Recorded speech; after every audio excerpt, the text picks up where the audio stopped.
Mr. Tula, allow me comment here. The thing is why I asked if there is a correlation between what is happening, the directive from the CBN, and what we have seen with the free fall of the Naira is because as soon as that directive came down, we saw the Naira going down again against the dollar. And if you also put the arguments of this BDCs operators, BDC operators saying that, well, we don't have loads and loads of tourists as we see in other countries where such funds are being sourced from tourists. For instance, for those who go to places, be it Saudi Arabia during the pilgrimage and a couple of other places, it's easy for the BDCs there to source from tourists and pilgrims or people who come in. Their argument is this is not the same back home in Nigeria. So is there an attempt to help this sector or kill the sector if that's what we truly wanted? Yeah, thank you very much. Nigeria is just one member of the global community. There's no country on earth. The BDC operators should bring to the table and give us the names and tell Nigerians the names of countries where the central bank supplies foreign exchange to bureau de change to sell. You don't set up an institution and ask the government to give you the products to sell. It's never done. The central bank is not a manufacturer of foreign exchange. The central bank is simply a manager of this resource. It is the combination of economic activities in the macro economy that generate the foreign exchange, which the central bank manages for and on behalf of 180 million people. So bureau de change, in that case,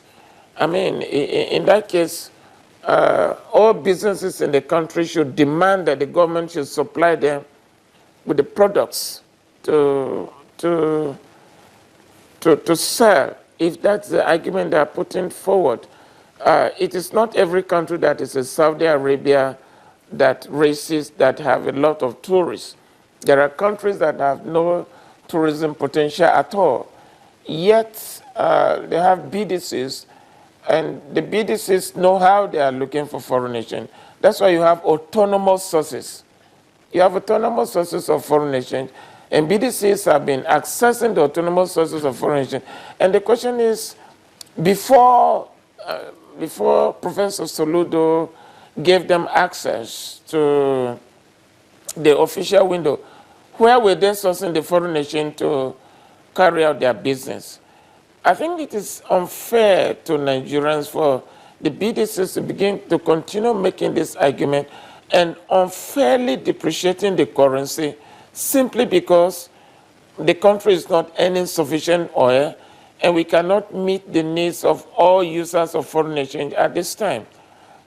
I mean, in other countries, you can never see that kind of premium between the official rate and the BDC rate. I think they need to put forward another argument. How does this help us? It still looks so vague. For the ordinary Nigerian, they say this is bad business because with a directive that comes with a free fall of the Naira and a system whereby it would seem as if sometimes you have an individual, an unknown individual of whatever status coming into the fray within the BDC and perhaps sell these currency to the BDC. How does the CBN keep track of that to make it look like a genuine business is on?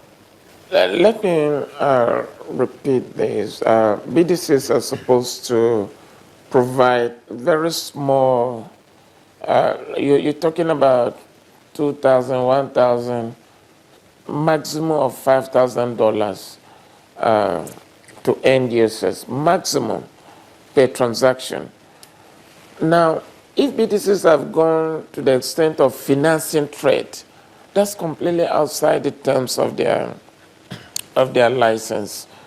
They were not established, they were not given licenses to get into those kind of businesses.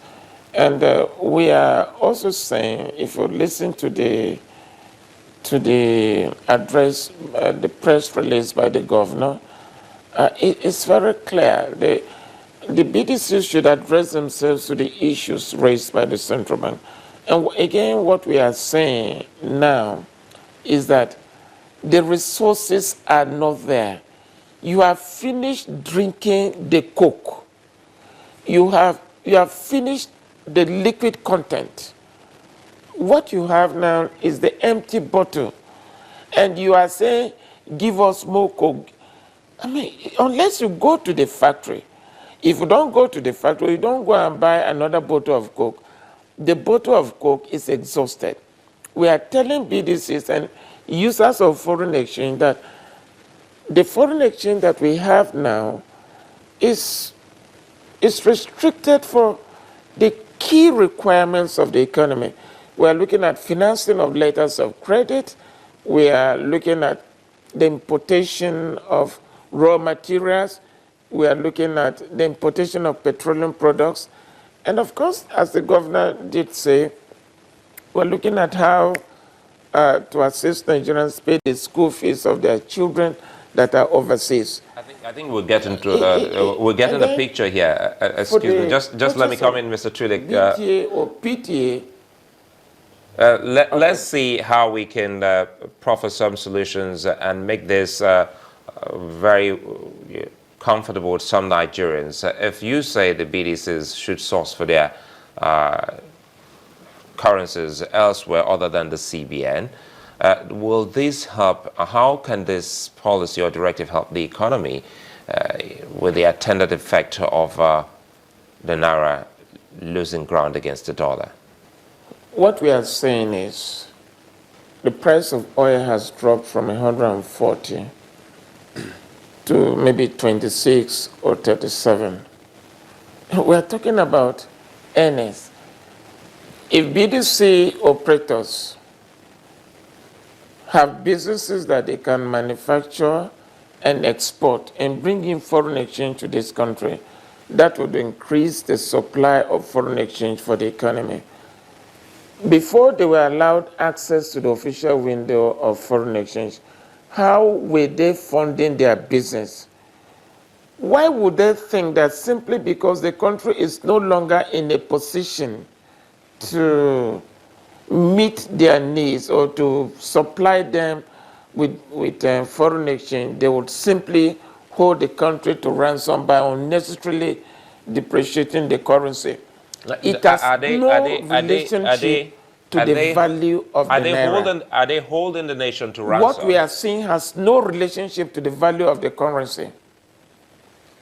Do you think they That is exactly what is happening. Is there because can I get this these in? BDCs are not, I think they are. We think they are. How are they able to hold the nation to ransom? Seeing that you have a regulation you give to them, they're supposed to be dealing in small currencies, maximum $4,000, $5,000. And if they get up to 10,000, they're supposed to report that to you. So how is it that they got to that point where they are dealing in larger sums of money than that?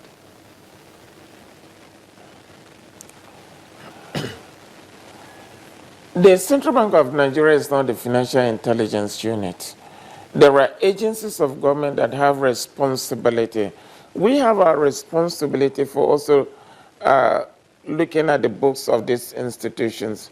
We are talking about from 74 BDCs to about 2,800 BDCs.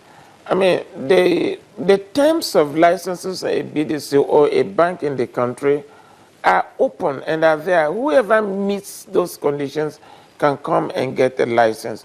And the issue is that if you have a license and you're operating the license and we come to inspect your books and you give us all correct, all the books are correct, there is no way we would know that you are doing what is wrong. But we've had instances where we have had some sporadic checks on the books of these institutions, and we've discovered that there are infractions, and we've never failed to bring down the requisite sanctions on these institutions. But it is important that other agencies of government work in tandem with the regulators to ensure sanity in the financial system.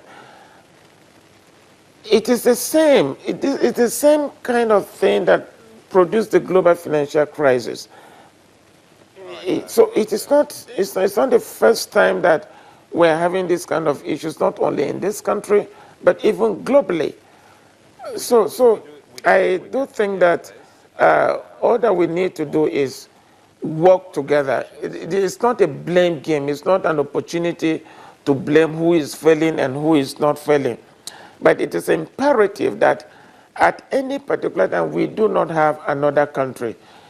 You can Mr. be Moses profiting Chule, from your I'm afraid business we're today. out of time. You may We not really profit have tomorrow, to go, and but it we do does not hope mean that you're going this to will close down the continue. business. We'll keep the Just need discussions to continue, improve. and definitely we'll be speaking with the representatives as well of the Bureau de Change. We'll also get back to the CBN to talk more on regulation and see how best they have been able to trace and keep track of some of the dealings and transactions that happen in the BDC. And you also talked about collaboration. We'll also see and talk more and see how those other agencies of government and financial institutions can help in keeping track of happenings within the sector. Moses Chule, many thanks for speaking with us. He's the Director of Monetary Policy of the Central Bank of Nigeria. We'll be looking at the state of the economy, specifically looking at the central bank policy and this with the BDC operators. We'll take a moment now. We'll return. Stay with us.